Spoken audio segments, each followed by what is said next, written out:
Ambalmo Anison Jalembe au kumbe seli temenen ko awbado ka fo dogokun aw ka jamuka mandi 7 sur 7 ka dogokun kunafoni bawni olu kala jamana kono ko oluta kunafondilaw dama ka kuma olu kan ambe afongo aw bela jele sambe sanchama ala ko ira ana ala ka jamana basigi aw mun ye lamɛbaaw ye aw ka sanchama ke ka aw name aw ka baradaw o yiriwalen kɔnɔna la anw yɛrɛ fɛnɛ min bɛna jamukaw lase aw ma an n'an terikɛw an bɛ dugawu don kɛ ala ka sija ni kɛnɛya di an bɛɛ lajɛlen ma k'an ka baradaw yiriwa aw b'a dɔn k'a fɔ maa o maa bɛ wele yan nɔ cakɛda b'u bɛɛ lajɛlen bolo an bɛ dugawu don kɛ an teriw ye ala ka cakɛda ninnu yiriwa anw yɛrɛ bɛ baara kɛ cakɛda min na ala ka cakɛda in yiriwa halisa ka a cakɛlaw olu ka nafalan bɔ baara ninnu na an bɛ aw fo ka aw waleɲuman dɔn aw ka danaya ka ɲɛsin renouveau ka kumakɛminɛnw kan walasa ka aw yɛrɛ kunnafoni o la anw mana sigi dɔgɔkun o dɔgɔkun an bɛ kuma jamana kunkankobaw de kan jamana kunkankobaw an b'a dɔn k'a fɔ dɔgɔkun in kɔnɔ a golobara kosɛbɛ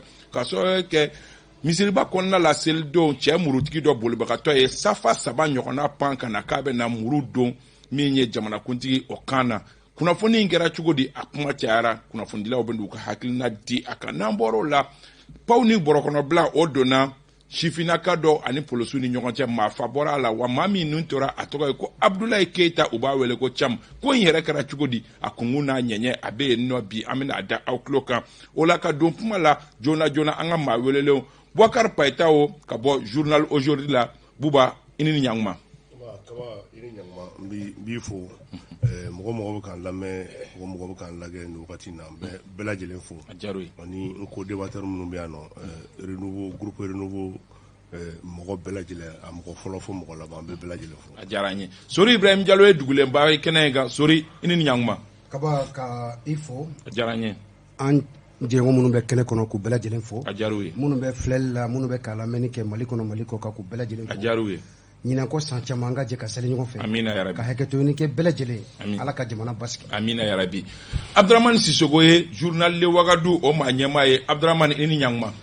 Isa i ni ɲɔgɔntuma n ka foli tanu bɛ an lamɛnbagaw bɛɛ lajɛlen a b'an filɛlikɛlaw fana ye n bɛ n da fara aw ta kan walasa ka sɛbɛ fɔli min kɛ n'a y'o kɛ Ala ka jamana in basuma n bɛ foli lase n jɛɲɔgɔn minnu bɛ tabali sanfɛ yan nɔ n bɛ foli lase olu bɛɛ lajɛlen ma. A diyara u ye.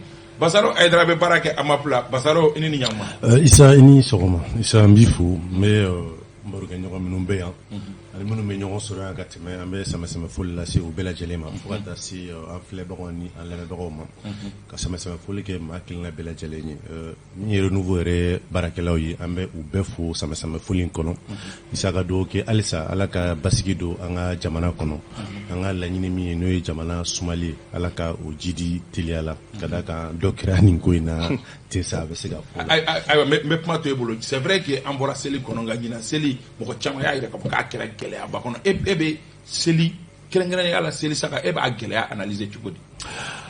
Isa faamuyali ka gɛlɛn ka da kan n'i ye baganko jateminɛ an ka bagan tɛ bɔ yɔrɔ wɛrɛ ka na an ka jamana kɔnɔ an ka bagan fanba bɛ bɔ an ka jamanaw de togodaw la ni ka se yan o de bɛ to an b'a fɔ a ka gɛlɛn a faamuya cogo la nka n'i ye jateminɛ kɛ a bɛ san damadɔ bɔ i mana prix jateminɛ i b'a ye ko san o san dɔ de bɛ fara a kan bon hali an ye jateminɛ min kɛ an lamɛn an dafɛ dugu ninnu na i b'a ye a yɔrɔ ninnu bɛɛ la mais sauf que ni dugu bɛ gɛlɛya normalement a kan ka gɛlɛya ni dugudenw ka sɔrɔ o cogo hakɛ ye n'a fɔ ma ko simiki ninnu jateminɛ kan ka kɛ mais an ka sɔrɔ jidilen tɛ kosɛbɛ mais n'a fɔra ko an ka feerefɛnw bɛɛ de da ka gɛlɛn dutigi caman ye seli in kɛ gɛlɛya caman na an bɛ dugawu kɔni kɛ san wɛrɛ ta ka nɔgɔya ka tɛmɛ ɲinan ta kan mais kuma dɔ la fana i b'a ye ko insécurité min ye lakanabaliya min bɛ jamana kɔrɔyan fan fɛ ka taa fɔ a camancɛ bolo kan dɔw ka fɔ la o nɔba bɛ a ko ninnu na mais ne kɔni ka jate la faama an ka jamana ɲɛmɔgɔ hali bi olu de cɛsirilen tɛ kosɛbɛ mais a bɛ faamu fana olu ta bɛ faamu ka d'a kan jamana in kɔnɔ faama ka dɔgɔ min yɛrɛ bɛ wari bɔ a jufa la ni ka taa ka lahiya san lahiya dɔrɔn tɛ hali fɛn caman bɛ yen k'a fɔ k'u b'o san a caman a bɛ d'i ma fɛn bɛɛ bɛ d'u ma a caman bɛ di u ma isa donc ni a ko b'o cogoya la i tɛ gɛlɛya dɔw bɛ yen i ti bɔ a kalama donc o de ka gɛlɛn mais kuma dɔw la o kana dan bureau kɔnɔna na o yɛrɛ ka don sugu kɔnɔ ka jateminɛ gɛlɛya min bɛ jamana kɔnɔdenw kan c'est vraiment pénible quoi. Sorry i ye dɔgɔkun in bɛɛ kɛ kule la dɛ. Kaba ala barika la an bɛ ala fo ka barika da komi ye kuma fɔlɔ Basaro la a da ma se gɛlɛya yɛrɛ jubaju ma sabula ale tɛ Bɛka marala ye a tɛ gɛlɛya dɔn Bɛka mara gɛlɛya min b'a kɔnɔ n bɛ da don la ka walawala parce que an ye Bɛka maralaw ye. Merci Kaba n'i ye Bɛkaw sɔgɔ jateminɛ gɛlɛya fɔlɔfɔlɔ yɛrɛ min nana ni sɔngɔ gɛlɛyali ye o ye Bɛkaw yɛrɛ balo cogo ye Bɛkaw bɛ la balo cogo min na n'i ye jateminɛ kɛ Bɛkaw an bɛ kuma kɛrɛnkɛrɛnnenya sagaw de kan sabula saga bɛ kɛ laya ye ba bɛ ka ye bon ni ba ni sagaw b'i bolo i bɛ taa n'u ye kungo kɔnɔ waati dɔw la balo sɔrɔli ka se ka nɔgɔya mais tagacogo yɛrɛ gɛlɛyaba bɛ o la ka sababu kɛ lakanabaliya min n'a y'a da don o la ni Bɛkaw yɛrɛ b'i bolo bi i bɛ u la balo cogo min kɔnɔ gɛlɛya barika ka bon fo ka dama tɛmɛ Bɛkaw u bɛ bolo yɔrɔ min na o lasɔrɔli gɛlɛya ye donc e bɛ nin sɔngɔ yɛlɛ in faamu quoi. N b'a faamuya ka sababu kɛ jamana bɛ lahala min na ani gɛlɛya min yɛrɛ bɛ jamana kɔnɔ Bɛka marabagaw olu kan o de nana ni kɛrɛnkɛrɛnla ɲinan ta a sɔngɔ yɛlɛni ye. Ayiwa an bɛ se ka e b'a analyser cogo di ka sɔrɔ kɛ n'an ye san wɛrɛ kɛ nin cogoya la san o san dɔ bɛ yɛlɛ a bɛ gɛlɛya dɛ. Bon Kaba ne b'a ye cogo min na parce que n'an y'a bila diinɛ minɛn kɔnɔ dɔrɔn a man ka gɛlɛya parce que oui parce que diyagoya tɛ n'a hakili la a fɔra ko y'a se b'i ye. N y'a se b'i ye bon n'a sɔngɔ yɛlɛla o kɔrɔ a se t'i ye quoi ne bolo moi de mon point de vue n'a y'a bila diinɛ minɛn kɔnɔ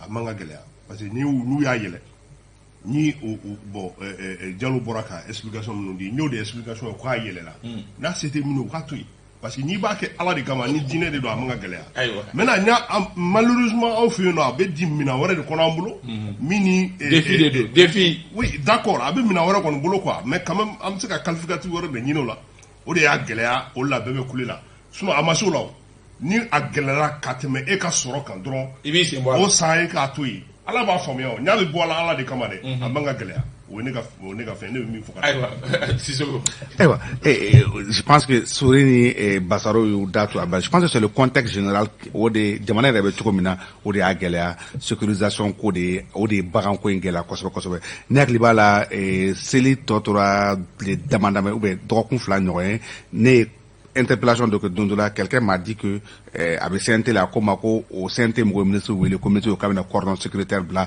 ko kana ni sagaw ye je pense que o fɛn ma kɛ joona o de ye sagako gɛlɛya an bolo joona parce que saga ma n'a mɔgɔ y'a kɔlɔsi saga cayara Bamakɔ a ma dɔgɔkun kelen sɔrɔ seli sera maintenant o tun saga nari Bamakɔ na condition tun ka gɛlɛn filanan fana min ye bagan dumuni ko tun ka gɛlɛn ɲinan kosɛbɛ kosɛbɛ parce que crise la CMDT mun kɛra o jouera kosɛbɛ bagan dumuni sɔngɔ kan n'o jouera bagan dumuni sɔngɔ kan o fana ye bagan ko gɛlɛya kosɛbɛ ça veut dire que n'i y'a bɛɛ lajɛ toutes les conditions étaient réunies fɛn bɛɛ tun faralen bɛ ɲɔgɔn kan ɲinan walasa saga tun sɔngɔ ka yɛlɛ ɲinan kɔni o banna an bɛ min ɲini san wɛrɛ dispositif ka ta jɔ ou bien disposition ka ta joona walasa an ye gɛlɛya mun sɔrɔ ɲinan sagako la an kana o ɲɔgɔn sɔrɔ kosɛbɛ quoi. O de ye duwawu donba ye min kɛra ɲinan ka sɔrɔ kɛ san o san dɔ bɛ ka fara a kan an ka ala deli ye san wɛrɛ a kana se o hakɛ ma o la an bɛ duwawu don kɛ ala ka san wɛrɛ seli yira an kɛnɛ la an bɛ don an ka bakurubaw kɔnɔna la an y'a fɔ n ko cɛ murutigi dɔ bolibagatɔ à la surprise générale de tout le monde o ye safa saba ɲɔgɔnna pan ka na i gɛn fanga cɛ furancɛ fanga ɲɛmaa la ko f'a ka muru don a kan na Sori Ibrahim Diallo e ka jateminɛ ba fɔlɔ ye jumɛn ye nin ko in kan i ka analyse fɔlɔ ye jumɛn. D'abord n dabaliya banna o ye tiɲɛ ye bɛɛ i n'a fɔ bɛɛ parce que a kɛra yɔrɔ min na a kɛra maa min na fɛɛrɛ bɛɛ lajɛlen kan ka tigɛ ka lakana sabati nin jogo sugu man kan ka kɛ yɔrɔ min na parce que jamako la n'i ye misiriba ta misiriba portu dondaw u donnen don misiri yɛrɛ donda kuru kɔnɔ fɔlɔ o donnen don misiri donda donnen don san tɛmɛnenw la an y'a ye k'a fɔ fɛɛrɛ bɛɛ lajɛlen bɛ tigɛ lakana tigilamɔgɔw fɛ maa minnu bɛ don u ka dɔn ni maramafɛn t'u bolo o sɛgɛsɛgɛliw bɛɛ lajɛlen bɛ kɛ mais c'est le contraire de cette année an ye min ye donc o kɛra dabali ban. o ma kɛ wa e yɛrɛ bolo o ma kɛ. ne bolo o ma kɛ ka sababu kɛ différence kɛra kosɛbɛ an ka lakana tigilamɔgɔw ka baara tagabolo la parce que mɔgɔ ka don kuru kɔnɔ misiriba d'abord kuru b'a la donda b'a la lakana tigilamɔgɔw a soɲɛ kɔnɔ na voilà c'est à dire yanni ka don misiriba yɛrɛ kɔnɔ fɔlɔ kuru kɔnɔna bɛ yen dondaw b'o la ka ban lakana tigilamɔgɔ an b'a ye san tɔw la olu bɛ jɔ ka sɛgɛsɛgɛliw kɛ ka jateminɛ kɛ mɔgɔ minnu bɛ don u bɛ don ni fɛn minnu ye donc ɲinanta an bɛ nin bila hukumu in kɔnɔ défaillance kɛra o sɛgɛsɛgɛli o kɔnɔnaw la. Paitaw e ka jateminɛli ba fɔlɔ ye jumɛn ye nin ko in kan? Bon, kaba ne ka jateminɛ ne ye min jateminɛ ka a nouvelle fɔlen n ye wagati di n yɛrɛ ma k'a faamu parce que n'i ye nin fɛn bɛɛ ta ka élément da ɲɔgɔn na bout à bout a tɛ ɲɔgɔn sɔrɔ ani tiɲɛ ka jan mun na parce que sori da bɔra ka ni hali premier ministre bɛ taa misiriba la u bɛ fouille de kɛ o fouille ma deli ka jɔ donc hali ni zena fouille de kɛra donc ka tila ka président kɛrɛfɛ sécurité min bɛ yen ka o bɛɛ ye cɛ min yɛrɛ taara acte in kɛ n'i ye vidéo yɛrɛ lajɛ vidéo yɛrɛ ye ne conforté n ka position na k'a fɔ vraiment c'est du cinéma parce que Hollywood oui parce que cɛ bɛ chemise de la ani pantalon an dun bɛ seliba de la donc indice bɛɛ bɛ yen min b'a jira ko cɛ ye suspect bon cɛ ni muru donna cogo di chemise tigi ka ye ni jama sugu la pantalon forokiya ni fɛnw cɛ la donc indice bɛɛ b'a jira ko nin fɛn in c'est o tɛ se ka fɛn kɛ et puis fo bi cɛ tɔgɔ ma fɔ a jamu ma fɔ a bɛ mun baara kɛ jɔn don a bɛ bɔ min mais à dɔgɔkun ça veut dire que quelque part moi de mon point de vue Assimi avait besoin de la sympathie donc a kun mago bɛ ka mandiya da yɛrɛ la parce que an y'a ye condamnation minnu kɛra de façon unanime o y'a jira k'a fɔ effectivement Assimi tun bɛ laɲini min ɲinina a ye o de sɔrɔ sinon ne tɛ se k'a faamuya cogo t'a la parce que dɔw ye explication dɔ di ko garde-corps ni fɛnw tɛ ɲɔgɔn dɔn o tɛ passé parce que tout simplement n'i ye a ta ni président bɛ yen président ka protocole de bɛ bɛɛ sanfɛ a b'a dɔn ministre hakɛ min bɛ na a b'a dɔn personnalité hakɛ min bɛ na o ministre minnu bɛ na hali u bɛ jɔ safa minnu na o bɛɛ déterminé don en avance donc tout est calculé sur mesure pour que nin n'a ɲɔgɔnna kana kɛ. ayiwa Basaro e ka analyse fɔlɔ ye jumɛn ye? Isa dɔ wɛrɛ tɛ en fait nin ye maliyɛn yɛrɛ de ka jogo yiralen ye bɛɛ kan en fait maliyɛn jogo cogo di i b'a jateminɛ à tous les niveaux Mali baaraw la on est souvent laxiste an sɛbɛ donnen tɛ ko ma surtout sur tout ce qui est en rapport avec la sécurité c'est-à-dire président ka yɔrɔ tɛ fan bɛɛ i mana taa Mali fan o fan na ko lakana baara kan ka kɛ a dabolo la i bɛ taa sɔrɔ négligence coupable 120 en une journée i bɛ se ka o détecter a kɔnɔ. Maintenant, Paitao et Mifo, je pense que c'est une accusation un peu très grave même, mais ça se comprend. En fait. Même trop. Ça se comprend. Non, pour l'homme, mais ça c'est ton point de vue. Exactement. C'est mon point de vue. Non, même faut que respecte mon point de vue. Non, tu peux pas me dire accusation. Nya femme tu comprends nya faute. Exactement. Qu'est-ce que ta président ne voit pas quoi il a l'intention qu'à président faut qu'à Paitao Sabali. Non, il faut nous dire autre chose. Non mais à la ne me ça.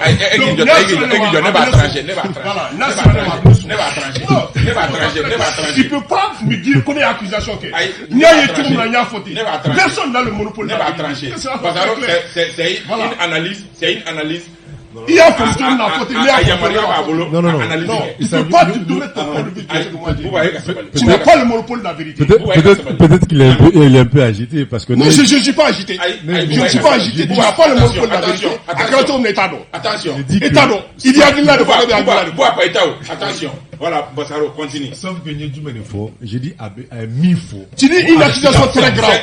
C'est une analyse. C'est une analyse. Sauf que avec ces fameux parce que Nereye a comment faut qu'à et je dis il m'a que jamana o jamana na ni ati mana ke ka kile duru nyokona ke ku information chamambe avec mo je forcément avec na ni sigay mais je te dis Issa ni siga ke cinéma parce que en tes situations fouille qu'on bi où le président Assimi a besoin de la sympathie au fait il ne cherche pas un électorat en tes élection watila ko président be jama ñini ka hine ñini ka san wala sa moga danaya data mba don bi imana comment on appelle mo jatemene ki be sondage dinke iba soro malien mi sonimbe aka jamana mara u fanga ka bon ka teme min banendo akambi donc o tugala a tsega fam tuga shila ko président na no famo k'u bɛ nin scène nasugu ninnu orchestré et surtout misiriba kɔnɔ seli don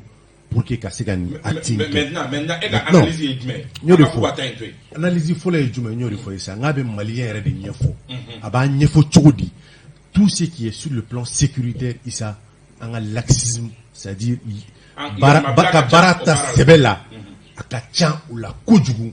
Et puis en delà de tout ça, i b'a jateminɛ an ka fɛn ko fanba bɛɛ an bɛ mɔgɔ ko jala ko ani jɔyɔrɔ ko kɛlɛ de la an tɛ baara kɔnɔ. N b'o fɔ mun de fɛ? I b'a sɔrɔ nin bɛ don wagati min na ne kun tɛ yen mɔgɔw ka fɔ la ko a bɛ se ka kɛ a nana yanni cordon sécuritaire ka bila. Mais sauf que an b'a ye hali lajɛ kɛ yɔrɔ wɛrɛw la n'o ye spectacle wɛrɛw ni fɛnw ye ni sécurité nana mɔgɔ fɛn bɛ kɔnɔna la normalement u bɛɛ de kan ka bɔ ka bɛɛ labɔ pour que ka se ka bɛɛ f'u ye. Peut-être que ni cɛ nana joona o ma se ka kɛ a kɛcogo la. N'a ye fajiri seli misiri la ye. Oui, a ma se ka kɛ a kɛcogo la.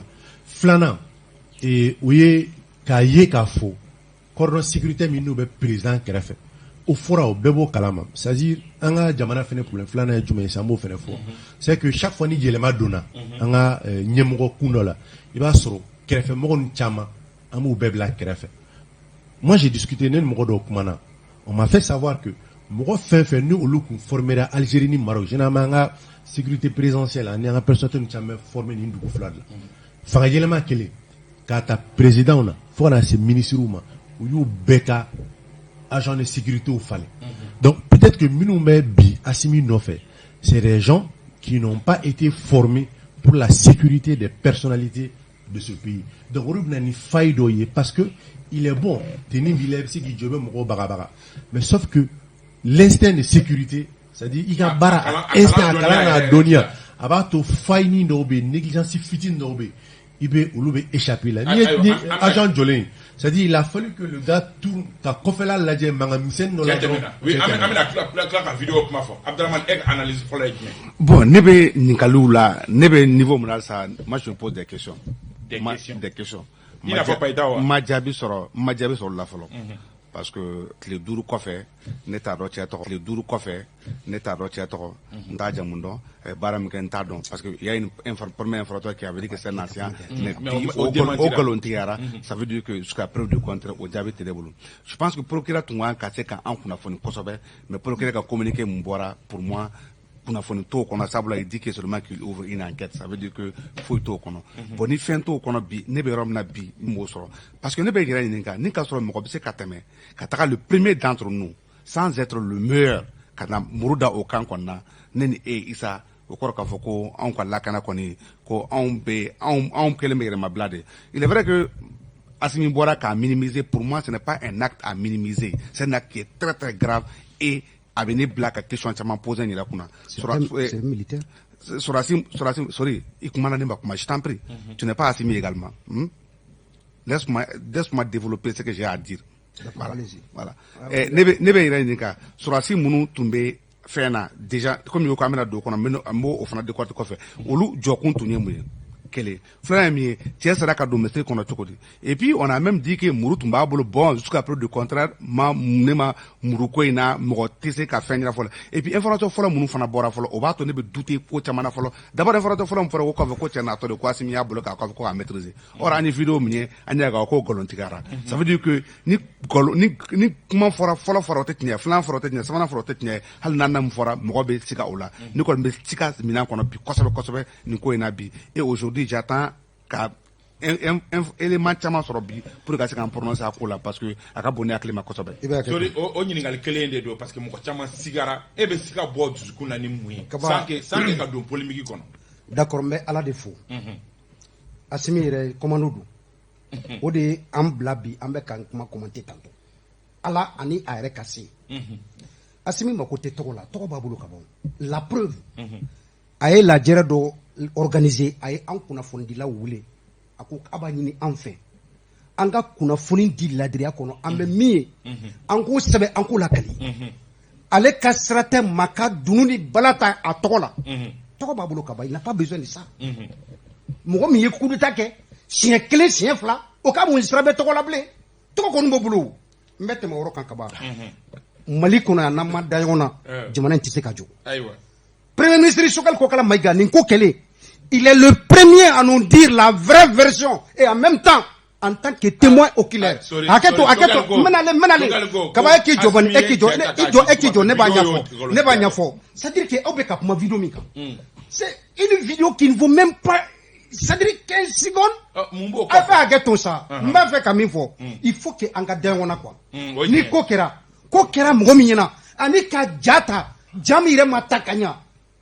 Te da kuma la ko kɛra mɔgɔ min yɛrɛ ɲɛna a kɛra sen kan o bɛ kuma ɲɛfɔ aw tɛ da o ka kuma kan na fo aw bɛ taa ja en quelques secondes aw bɛ to de interpréter mais c'est pas grave parce que quand on est animé de la mauvaise volonté hali ni tile yɛrɛ la i b'a fɔ ko kalo maliyɛnw bɛ ten de kaba i bɛ hakɛ to non maliyɛn bɛɛ tɛ quand les Maliens qui sont animés de la mauvaise volonté de comprendre moi je peux pas ne tɛ se k'a faamuya k'a fɔ premier ministre bɛ se ka bɔ ka ɲɛfɔli kɛ ko kan a kɛra ale min sen kan a kɛra ale min ɲɛna ko an tɛ da premier ministre ka kuma la fo vidéo une vidéo qui ne vaut même pas quelques secondes. Mais kaba i bɛ a kɛ to an ko bɔ o yɔrɔ kɔnɔ an bɛ Asimi ka agression de kɔnɔ bi i ye n ka kuma faamu an bɛ Asimi ka agression de kɔnɔ bi Choguel Kokala Maïga est un témoin oculaire a kɛra yen na a kɛra sen kan mais an dalen tɛ Choguel ka kuma la parce que donc quand la mais est-ce que siga te adamadenya yɛrɛ mais bɛ ka min f'i na siga damatɛmɛbɔli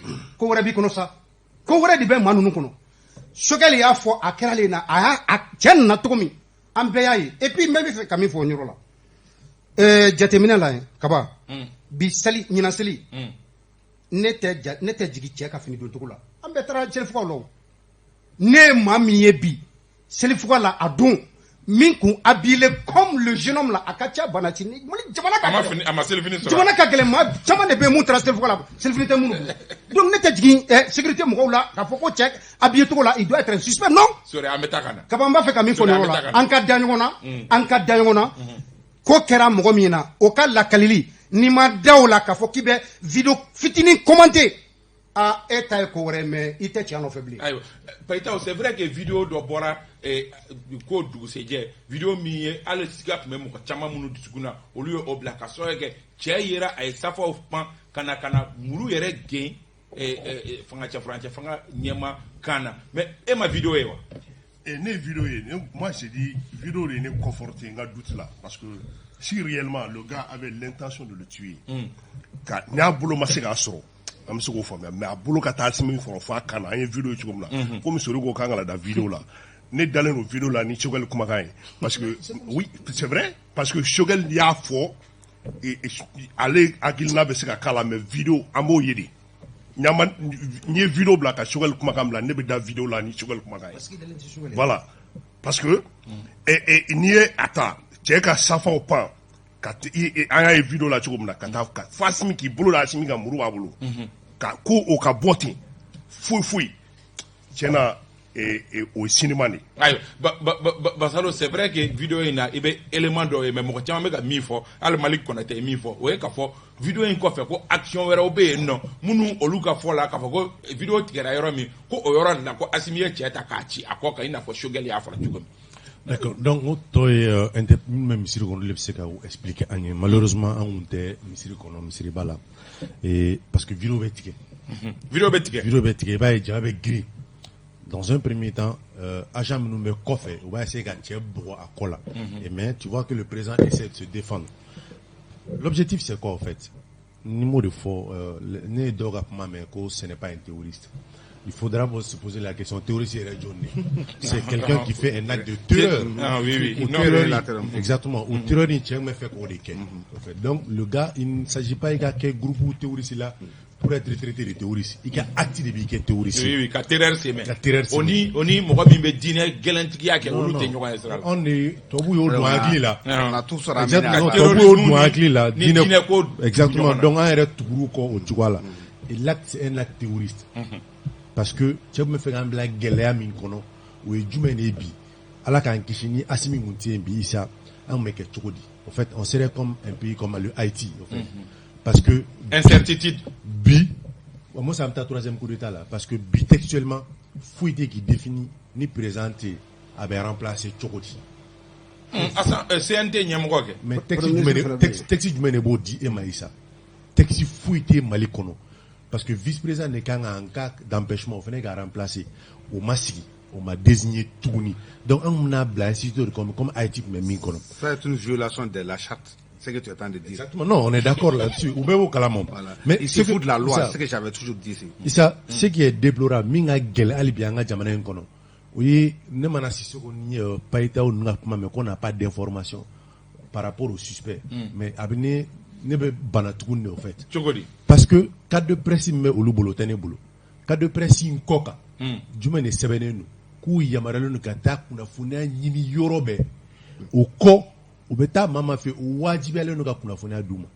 Bi al information folo munumbura ko chere sunongo la depuis actique phobie ngani ulbe me ko kan media de ka souvent un journaliste rebe ban kata information nyini ku si ya communiquer ou de commenter c'est ce qui est très grave au fait au fait journaliste tu n'as aucune preuve kamatani non na ko kan folo tambulo bon bani basaro non Isa pardon ça je ne laisserai pas passer non ça je ne laisserai pas passer personne n'a fait non pour dire que non Basaro si moi je pars demander un procureur s'il ne me donne pas d'information je n'ai aucun autre moyen que de dire que je n'ai pas d'information mais tu peux au fait c'est que bon est-ce que tu encore fini il y a faux mais n'est-ce encore fois mais ce que je suis en train de dire je dis que je n'ai pas d'information c'est que j'ai dit et tra procureur fait comme une procureur ne me reviens je dis que le procureur s'est fendu d'un communiqué exactement à d'un communiqué est-ce qu'il y a un au-delà du communiqué est-ce que tu connais les démarches est-ce que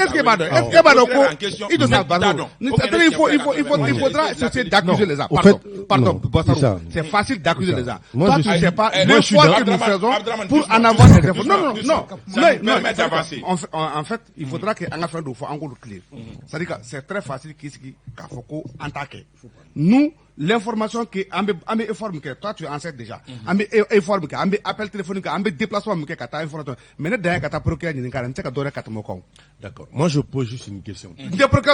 Toute la chaîne judiciaire il bou ni ka itete ka tomoko toute la chaîne sécurité iteka teme ni ka ça oui Issa, qu'est-ce qui fait que tout c'est eux-mêmes qui appellent ces gens-là pour les donner.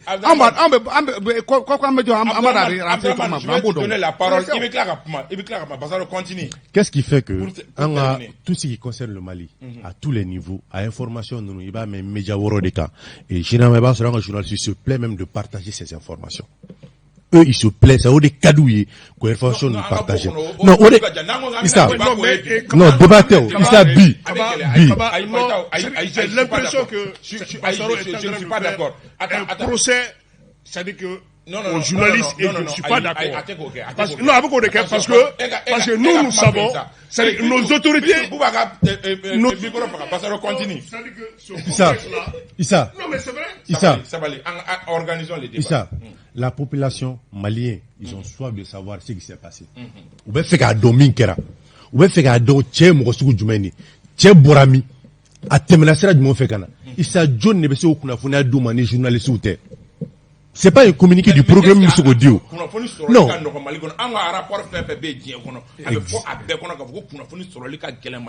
Et les cas, médias étrangers au caca, au phénomène fort en rapport au bécono. Parce que pourquoi? Kozubo Ola, au phénomène c'est qu'il débat. Mais maintenant, on va continuer et action mingara, on va continuer on a un média procès, s'il te plaît. Ça, c'est-à-dire, ou quoi, Famou, n'était média journal, moi je travaille dans un organe de presse. Oui, je suis même si je ne suis pas journaliste. On était journaliste. Exactement. Donc, Oulu Mansourou, Allah a temeneka. C'est vrai que. Les gens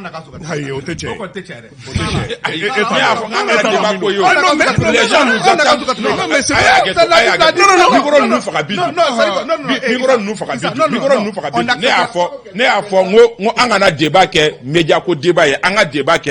Faisons un débat s'il vous plaît, situation Minkera. Basaro, mais pas boyebolo pour avancer. Mais pas boyebolo pour avancer. Non, mais pas boyebolo pour avancer. Bouba Paita, sorry Ibrahim Diallo, vidéo ye aira besona makafoko faille sécurité la ebo analyser chukodi pour ga nga boni dossier rekono ka nga dossier flana kono ebo analyser chukodi faille sécuritaire mu menanay kaba faille sécuritaire ne ba analyser tukumi je me suis posé la question réellement, est-ce que président maintenant c'est le kéro nyere la fo. Parce que ni président maintenant d'abord ali misiri krefela sous fait ibet me ba e kafo yoro bela jelen froid no ka je kam fembe évacuer. C'est-à-dire étalagisiu munu be frekela munu be yoro be froid ka je ka be évacuer ka boy. Mais je n'ai pas vu ça. Ne te sous fait d'abord avant que celle du Seka je me suis posé la question réellement ni présent maintenant où est Nebladouti là. D'abord je me suis dit présent Kanali ce n'était pas dans l'agenda. Non de Koumdou. Donc la sécurité m'a préparé qu'à béni événement. Sécurité m'a préparé qu'à béni événement.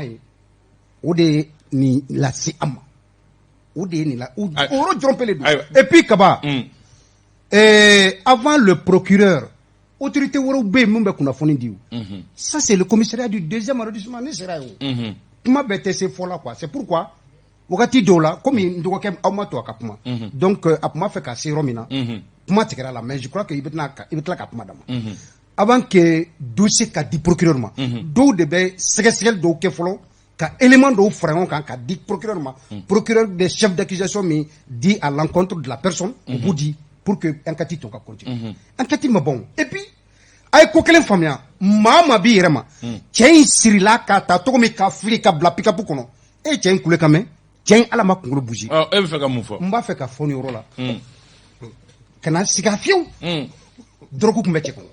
Drogu mam ba forman pas. Drogu mi ha ibe muru ge atigila moko la te bo kala. O de ku meche ko. Donc maintenant ni enquête ma bon pour que moko ikasika enquête ke ka iningal ke. Il faudrait que la personne puisse jouir de toutes ses facultés mentales. Mais à Hakli directing, tiens clé du cas avec Nola. Drogo et fait bata. Sissoko, au-delà de tiens, ni évident il a dit bah qu'il faut moi chama fena kumbe non, munumbe ka image ou taire ka bi ali chama safa au pangana et fengo were jolé et puis tiens na kana ka safa pan ka gré président na ka sera aere ka force ati moko fla jolé be ku o kodo ale ere sikiorama halolu babo fin kalama. Ça, je pense que Nama a fait un cadre donné quoi. En fait, ne pas fait Canada. Moi, je vais tout simplement.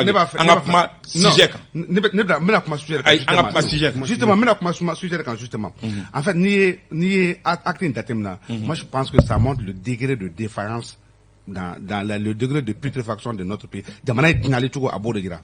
Ani gardou ni pour tout comme manquant. Je pense que à bébé n'yona, à fébrilité à bord de Gira. Et regarde.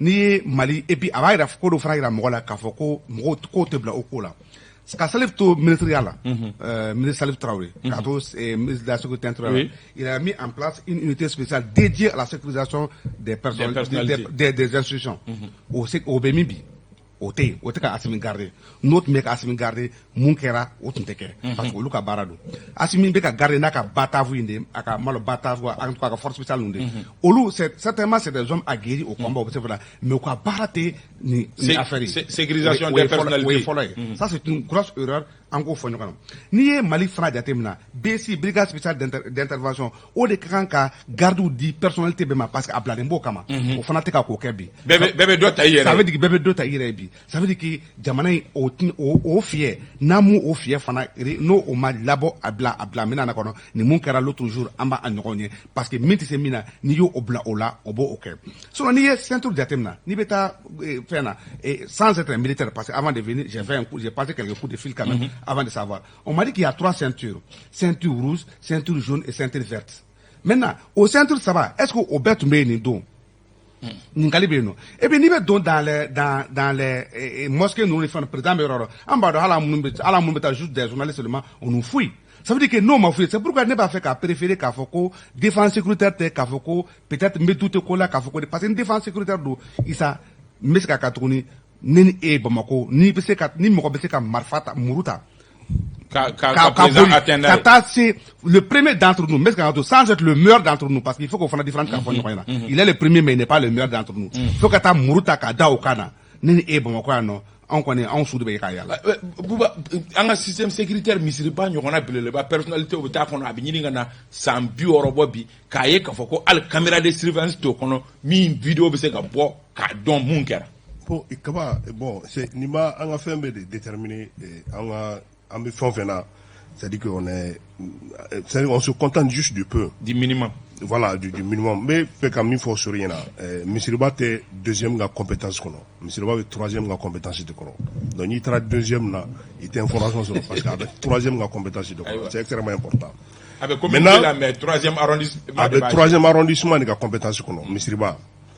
Et bon, Kaboui, Diallo Koko, Assimi n'a pas besoin de sympathie. Assimi a besoin de sympathie. Parce que Assimi est coup d'état flanqué. Maintenant, coup d'état flabé. Je donne la parole. Parce que pour quelqu'un me gérer, c'est vrai, à un moment donné, il y a arme takana qui est fangala.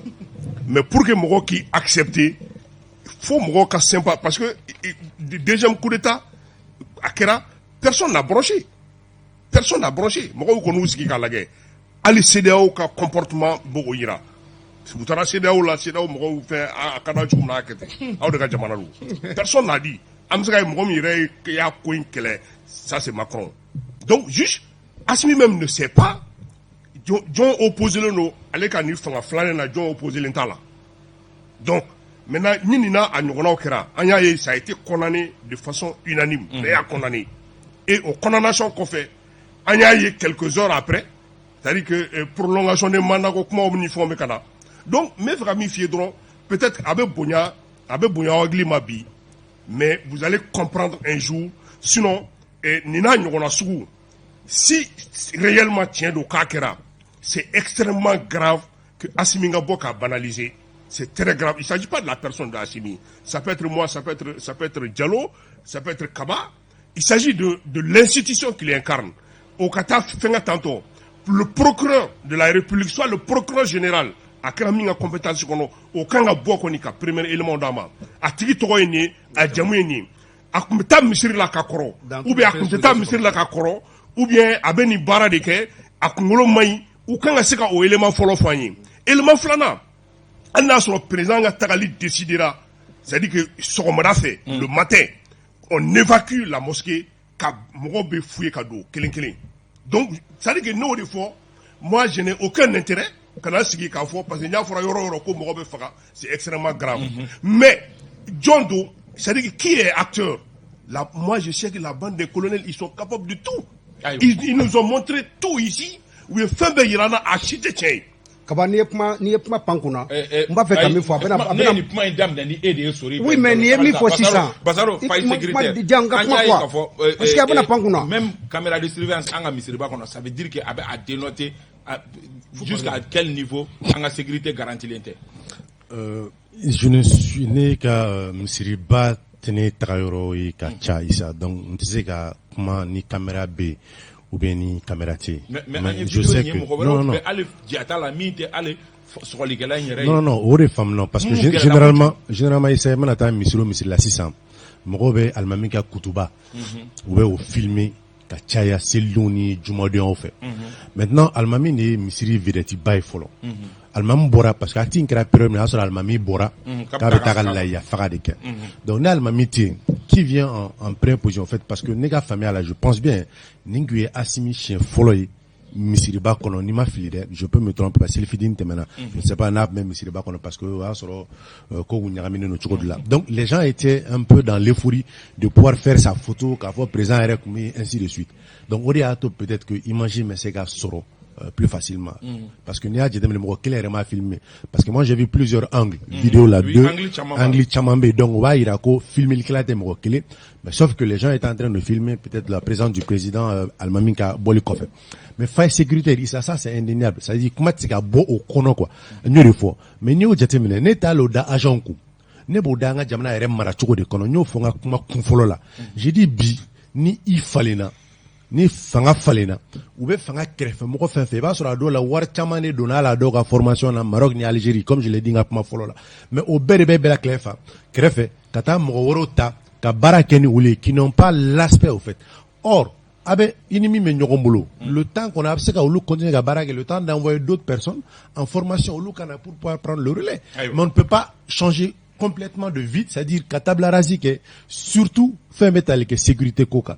Nous il faut ça. On a problème on est trop laxiste sécurité là. Bi un pays comme le Mali en cas un djija là, il y a pas quelques jours, moi j'étais à la cité ministérielle, Megado, mobile le beignet avec Atem. Le gars ne l'a pas fouillé, tout cela parce qu'il a une autorisation. Or, nous savons que l'autorisation est mise à gland par tout le monde. Est-ce que Moblika a d'obésité qu'on a autorisation Moblika m'a fouillé, mais tu vois, mine bien, ce n'est pas normal. Et je l'ai dit, c'est à tous les niveaux. Donc, deux poids, deux mesures,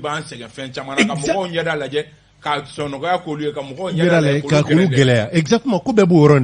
Maintenant, il faudra qu'on comprenne, Malien Bega Fama, mais position Minabi. Jamana Nka Gelen, insécurité Barka Kabon à tous les niveaux. Et Bamako n'est même pas à l'abri.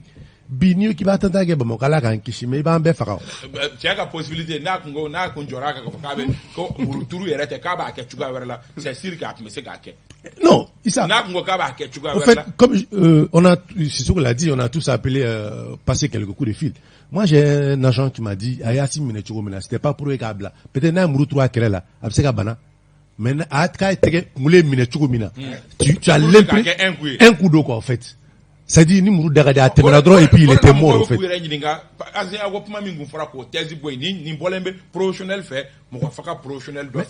C'est vrai que l'acte est préparé. Ouais. Et prémédité, maintenant nous mourir, monsieur qu'on a balé là. Donc c'est clair. Avancez, on a débat qu'on sincèrement, on va donc venir pour m'attendre à sortir. Il délire. D'accord. Anya il faut krikra watita o willa chifina ka ani polosu ni nyokonche ni ndoko kun kele ko nala kerangere yala arabadon akara choufela la akogele ara kosobe Abdraman be mundoni ko kan ka so ke apachara jenu yuta fo procureur Touré atafo police direction est refait communiquer en tout cas parce que net n'était à Kaneka ça veut dire que mais ni bon net parce que mon rôle ce n'est pas de dire la vérité mais c'est de révéler la fait les faits la vérité là nous sera procureur Touré Nyakoro elle n'a qu'à juger aller de tia fo adona aller ka bara oui abesara la kama ne ka barate oui mais akira tuko mina ni témoin la mele muke ani procureur la mele mbodi fo en fait ni ya la je ni ubeka kuma la mais iba mais ka fo ko pour souiller c'est article de requin au bena témoignage bela procureur tawo police direction nationale tawo démission tawo au bena abela maintenant uyo gain o mototigi do franco bien ko lo jogi au bena abela stratège au bena abela mais marfati la tuko du ça o de confusion kabo oro de la parce que doba fo ka fo ko non ko police ko matrice de sommation ke pour directement ko tiama mais marfati nya faka nya do mais ni ya bela je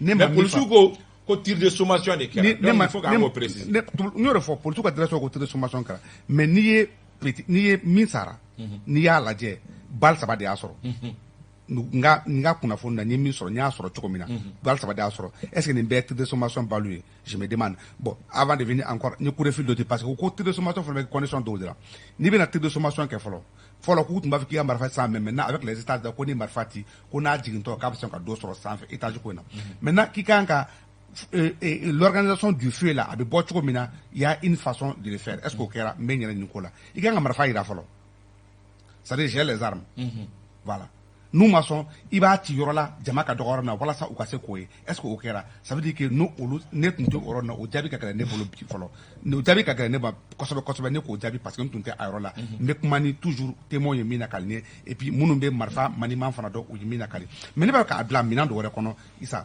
c'est quoi ni jatemina mai 2020 seulement ni on prolonge la kai police doye petni do fara mo bora ka manifester marfati bor au fana là ça veut dire qu'il y a un problème il y a un sérieux problème entre la police et la population en fait il y a une certaine fébrilité nga meska ka tuni en fait ni police ni nga fin ka jatemina ni yu ka comportement jatemina ba ka ko sran ou zuka aka frère quoi c'est les gens des nerfs à faire des contrats parce que pour un oui et pour un non ou bien marfati or les maintien d'ordre là les règles du maintien d'ordre sont très claires en la matière moi mbeta négociation ka mo oliba ko ka normalement va faut va finir mais bon comment la demi on ni arme utiliser c'est le maire ou c'est le juge une personne détenteur d'autorité ou bien fort qu'on ni mo mataka bono ko fait user et au mali maintien d'ordre mana ati. Ça veut dire qu'il y a un problème, il y a un seul problème aujourd'hui. Faut la ni ko tumeke moto o nyaro bi ni ko nu be nyaro do bi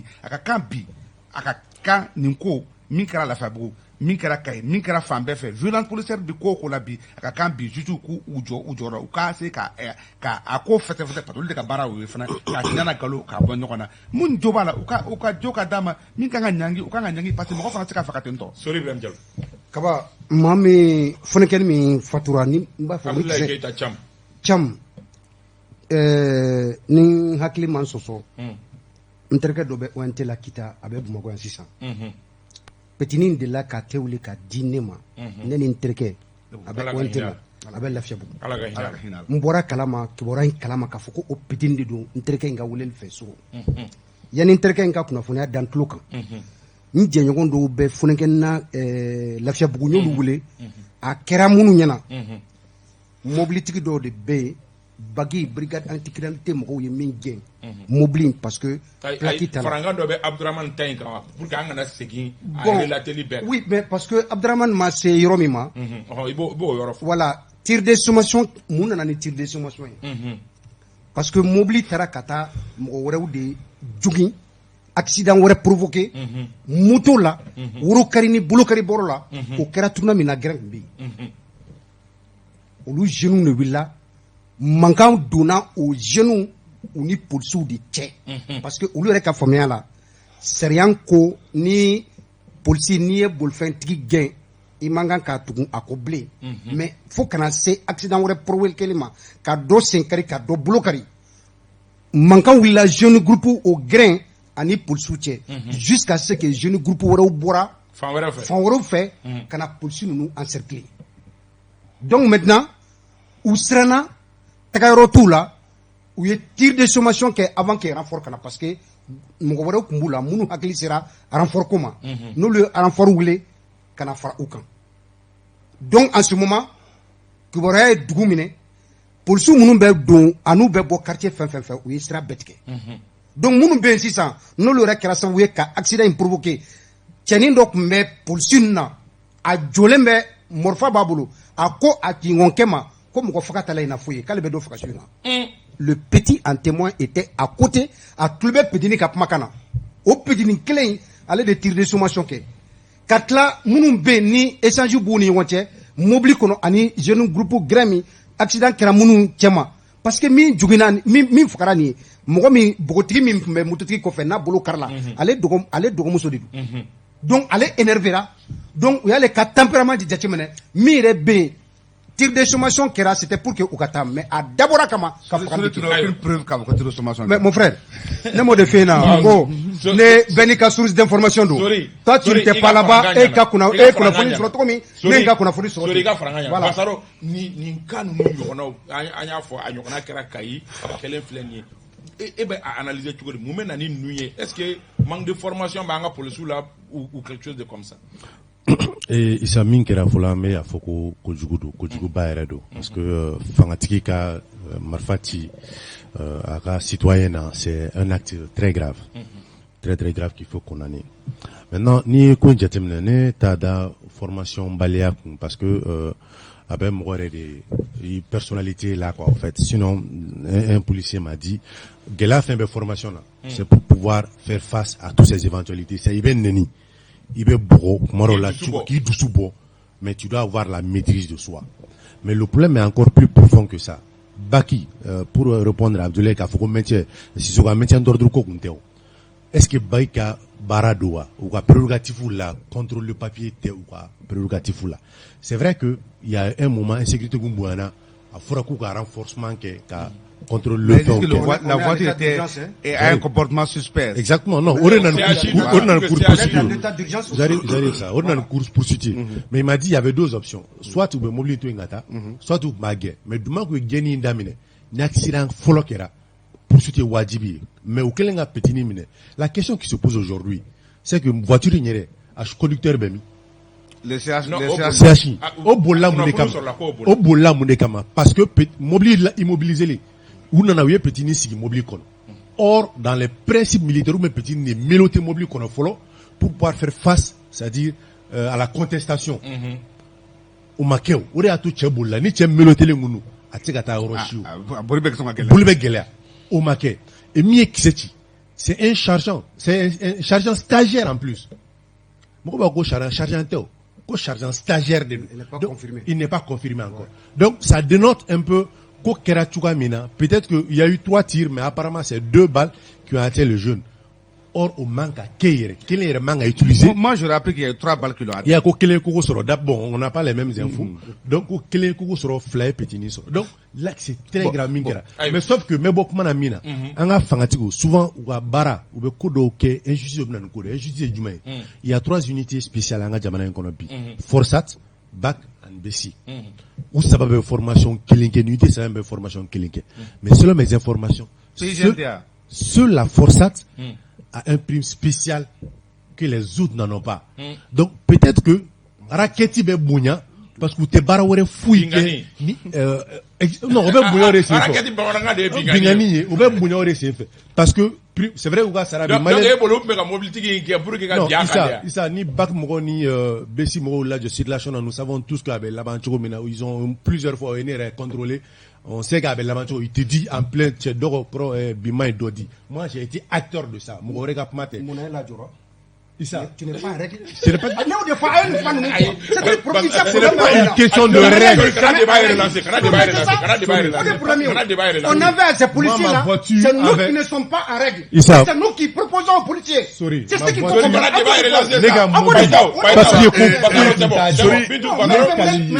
Non, mais Kaliye, non, Tchéo de Fonema. À quoi contrôle t'es?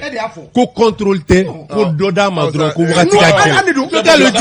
c'est bon, me fait minga famo c'est que chauffeur patrouille ka rôle té ka mobile papier lagé ka mobile lagé nyasro marama fenta kono ka conducteur lagé ni personne suspectée ça dit que contrôle papier contrôle té qu'on soit très clair maintenant mais au bout de quai c'est pour kamogo raqueter angabo o kono amena min kono ça dit que ni minkra c'est une bavure de plus de trop d'ailleurs. Parce que Ida sera Makaïgra, Sigasokara, même les événements de 10, 11, 12, Amsou Bebla ni fin qu'on a, mais c'est trop et il faut interroger c'est-à-dire que le recrutement, moraliser le recrutement. Moi, du même doit me recruter. Quel est Flana, oye bi uka statut bafo koni ikra policier marfa be dima. Est-ce que il n'est pas tant qu'au statut relecture que ka critère woro kala mi tendro ka ke policier. Parce que donc un policier, mais ça dit que bon, ça animal manquant. Oui, oui, non, mais aïe, on de kono, parce que on de kono ben que bague fait élément. Donc maintenant tirer des cas à ce niveau, c'est-à-dire des gens qui sont capables quand ils pression sugoku kasoro umuka armuti. Sinon quel sugo tala ne tardon abe da femme tukumna et puis police direction ko communiquer mike. Police direction mo ko nenne de parce que police direction tese ka fo à ce stade là qu'il faut ko aller bas faut ko tirer de sommation de kra tirer de sommation mo mi met à quelques mètres de toi comme mo tiola tirer de sommation me